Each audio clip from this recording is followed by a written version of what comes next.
নমস্কাৰ পুনৰবাৰ স্বাগতম জনাইছোঁ আন এটা নতুন ভিডিঅ'ত আৰু আজিৰ ভিডিঅ'টোৰ মেইন টপিক হ'ল মটিভেশ্যন। মানে কিছুমান ল'ৰা ছোৱালী এটা কমপ্লেইন পোৱা যায় যে তেওঁলোকে ৰানিং কৰাৰ সময়ত তেওঁলোকৰ মটিভেশ্যন কমি যায় আৰু তেওঁলোকে এনেকুৱা মটিভেশ্যন বিচাৰে যিটো মটিভেশ্যনে তেওঁলোকক সদায় ৰানিং কৰাত বহুতখিনি সহায় কৰে। আজি তাৰ ওপৰতে মই কেইটামান সৰু সৰু কথা তোমালোকৰ লগত শ্বেয়াৰ কৰিম। চ' পৰমভাৱে ভিডিঅ'টো আৰম্ভ কৰোঁ। আমি সকলোৱে জানো যে যিকোনো এটা কাম কৰিবলৈ লোৱাৰ আগত নিজক নিজে মটিভেট কৰি ৰখাটো বহুত বেছি দৰকাৰ, বা যিকোনো এটা কাম মটিভেশ্যন লৈ কামটো আৰম্ভ কৰিলে তাৰ পৰা এটা ভাল ৰিজাল্ট পাব পাৰি। আৰু তাৰ বাবে আজিকালি মানুহে ইউটিউবত তাৰ বাবে ভিডিঅ' আছে, মটিভেশ্যন ভিডিঅ' চাই বা কাৰোবাৰ মটিভেশ্যন স্পীচ শুনে, বা এইবিলাক শুনাটো বা দেখাটো বহুত ভাল কথা, কাৰণ নিজক নিজে মটিভেশ্যন কৰি ৰাখিব পাৰি। কিন্তু মই ভাবোঁ আনৰ ভিডিঅ' চাই বা আনৰ কথা শুনি তোমালোকে নিজক নিজে কিমান দিন মটিভেশ্যন কৰি ৰাখিব পাৰিবা? খুব বেছি এদিন, দুদিন, তিনিদিন, চাৰিদিন বা খুব বেছি এমাহ। কিন্তু লাহে লাহে তাৰপিছত তোমালোকৰ মনটো সেই আগৰ দৰে হ'ব। যিটো কামত তোমালোকে কৰিছিলা সেই কামটোৰ প্ৰতি লাহে লাহে তোমালোকৰ ফ'কাছটো নোহোৱা হ'ব আৰু সেই কামটো কৰিবলৈ মন নোযোৱা হ'ব। গতিকে আজি মই তাৰ ওপৰত 2-3টামান কথা ক'ম, যিকেইটা কথা যদি তোমালোকে সদায় মনত ৰাখি কামখিনি কৰিবলৈ চেষ্টা কৰা, নিশ্চয় তোমালোকে সদায় মটিভেশ্যন হৈ থাকিব পাৰিবা। প্ৰথম কথাটো হ'ল সদায় মা দেউতাৰ কষ্টখিনি সদায় মনত ৰাখি যিকোনো এটা কাম কৰিবলৈ চেষ্টা কৰিব লাগে। ধৰি লওক তোমালোকে গ্ৰাউণ্ডত ৰানিং প্ৰেক্টিছ কৰিবলৈ গৈছা বা তোমালোকে ফিজিকেল টেষ্ট দিবলৈ গৈছা। সেই ৰানিং কৰিবলৈ যোৱাৰ সময়ত সদায় তোমালোকৰ মা দেউতাৰ দুখ কষ্টখিনি কথা সদায় মনত পেলাবলৈ চেষ্টা কৰিব লাগে, বা সেই কথাখিনি মনত ভাবি লৈ তোমালোকে কামটো কৰিবলৈ চেষ্টা কৰিব লাগে। কাৰণ তোমালোকৰ বাবে মা দেউতাই বহুতখিনি কষ্ট কৰিছে। তোমালোকক সৰুৰ পৰাই দুখ কষ্টৰে তুলি তুলি ডাঙৰ দীঘল কৰিলে, পঢ়ালে শুনালে, আৰু পঢ়া শুনাৰ পিছত তোমালোকৰ চাকৰিৰ বাবেও তেওঁলোকে বহুতখিনি কষ্ট কৰে। আৰু এইটো মোৰ নিজৰ এক্সপিৰিয়েঞ্চ, কাৰণ মোৰ লগতো মোৰ মা দেউতাই তেনেকৈ কষ্ট কৰিছিলে। কেতিয়াবা তেওঁলোকে নিজে নাখায়ো কি হয় তোমালোকক খুৱায়, বা তোমালোকৰ যি ভাল লগা যি বেয়া লগা এই সকলো কাম তেওঁলোকে কৰিবলৈ চেষ্টা কৰিছিলে বা তেওঁলোকে চেষ্টা কৰে। আৰু গতিকে সদায় তোমালোকে যেতিয়া যিকোনো এটা কাম কৰিবা বা তোমালোকে গ্ৰাউণ্ডত ৰানিং প্ৰেক্টিছ কৰিবলৈ যাবা বা তোমালোকে কিবা ফৌজৰ কিবা ইণ্টাৰভিউ দিবলৈ যাবা, সেই ইণ্টাৰভিউ দিবলৈ যোৱাৰ সময়ত সদায় মা দেউতাৰ ছবিখন সদায় নিজৰ মনত লৈ যাব লাগে। তেওঁলোকৰ দুখ কষ্টখিনি বা তেওঁলোকে যিখিনি তোমালোকৰ বাবে ত্যাগ দিছে সেই ত্যাগখিনি কথা সদায় মনত পেলাবলৈ চেষ্টা কৰিব লাগে।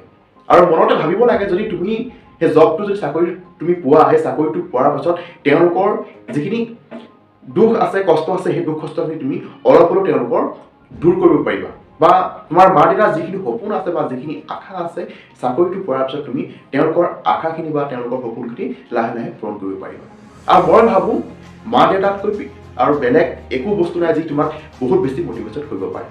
গতিকে সদায় মা দেউতাক মৰম কৰিবা, তেওঁলোকৰ দুখ কষ্টৰ কথা চিন্তা কৰি যিখিনি তেওঁলোকে কষ্ট কৰিছে তাৰ বিষয়ে তোমালোকে মনত লৈ সদায় কামখিনি কৰিবলৈ চেষ্টা কৰিবা, তেতিয়া তোমালোকে নিশ্চয় সফল হ'ব পাৰিবা। দ্বিতীয় কথাটো হ'ল যেতিয়া তোমালোকে কিবা এটা কাম আৰম্ভ কৰা, লাগে সেয়া ৰানিঙৰ ক্ষেত্ৰতে হওক বা বেলেগৰ ক্ষেত্ৰতে হওক, মই বিশেষকৈ ৰানিঙৰ ওপৰতে কৈছোঁ। যেতিয়া তোমালোকে গাঁৱত মৰ্ণিং ইভিনিং দুইটা টাইমে তোমালোকে প্ৰেক্টিছ কৰা, সেই প্ৰেক্টিছ কৰি থকাৰ সময়ত গাঁৱৰ মানুহে তোমালোকক ভাল বেয়া কমেণ্ট কৰিব পাৰে। তাৰ ভিতৰত কিছুমানে ভাল কমেণ্ট কৰিব আৰু তাৰ ভিতৰত কিছুমানে বেয়া কমেণ্ট কৰিব। আৰু যিসকলে ভাল কমেণ্ট কৰিছে তাৰ বাবে কোনো আপত্তি নাই, সদায় তেওঁলোকে তোমাক ছাপোৰ্ট কৰিছে। আৰু যিসকলে তোমাক বেয়া কমেণ্ট কৰিছে সেই বেয়া কমেণ্ট কৰাসকলক সদায় তোমালোকৰ ক্ষমতাটো দেখুৱাবলৈ চেষ্টা কৰিব লাগে। মই যদি উদাহৰণ হিচাপে কওঁ, যেতিয়া তেণ্ডুলকাৰে বেটিং কৰি থাকে, সেই বেটিং কৰি থকাৰ সময়ত বিপৰীত টীমৰ যিখিনি বলাৰ আছিলে সেই বলাৰখিনিয়ে কি হয় তেওঁক বহুত বেয়া কমেণ্ট কৰিছিলে, কিন্তু তেণ্ডুলকাৰে কেতিয়াও তেওঁলোকক মুখেৰে উত্তৰ দিয়া নাছিলে। তাৰ ধৰণে তেণ্ডুলকাৰে কি কৰিছিলে, সদায় সেই বলাৰকেইটাক 6 বা 4 মাৰি তেওঁলোকক উত্তৰ দিছিলে। ঠিক তোমালোকক এইটোৱে এপ্লাই কৰিব লাগে। যদি তোমাক গাঁৱত কোনোবাই তোমালোকক বেয়া কমেণ্ট কৰিছে বা নিগেটিভ কমেণ্ট কৰিছে, তেওঁলোকক কেতিয়াও তোমালোকে মুখেৰে উত্তৰ নিদিবা।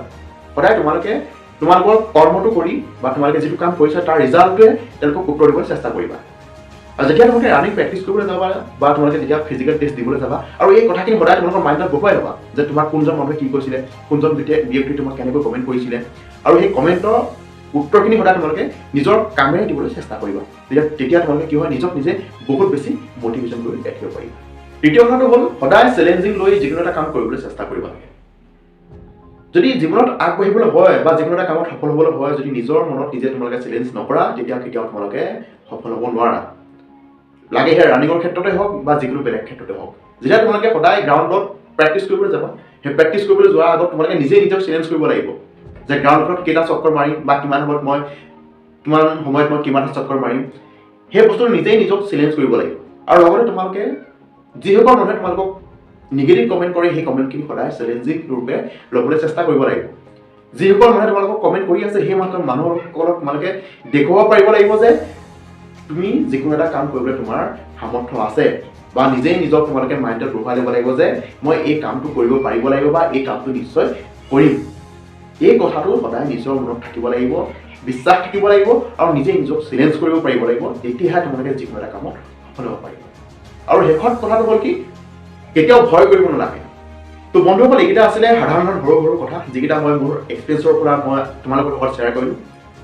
আশা কৰোঁ তোমালোকে নিশ্চয় কথাকেইটা ভাল পাবা। আৰু লগতে তোমালোকে মোক কমেণ্ট কৰি জনাব পাৰা যে মই কিবা ভুল কৰোঁ নেকি, যে মই কোৱাকেইটা সঁচা নে মিছা। চ' ভিডিঅ'টো ভাল লাগিলে লাইক কৰিবা, কমেণ্ট কৰিবা আৰু লগৰ বন্ধু বান্ধৱীৰ লগত শ্বেয়াৰ কৰিবা। লগতে আমাৰ চেনেলটো ছাবস্ক্ৰাইব কৰিবা আৰু বেল আইকনটো হিট কৰিবা, যাতে আমাৰ কোনো নটিফিকেশ্যন তোমালোকে মিছ নকৰা। চ' আজিলৈ ইমানেই, নমস্কাৰ।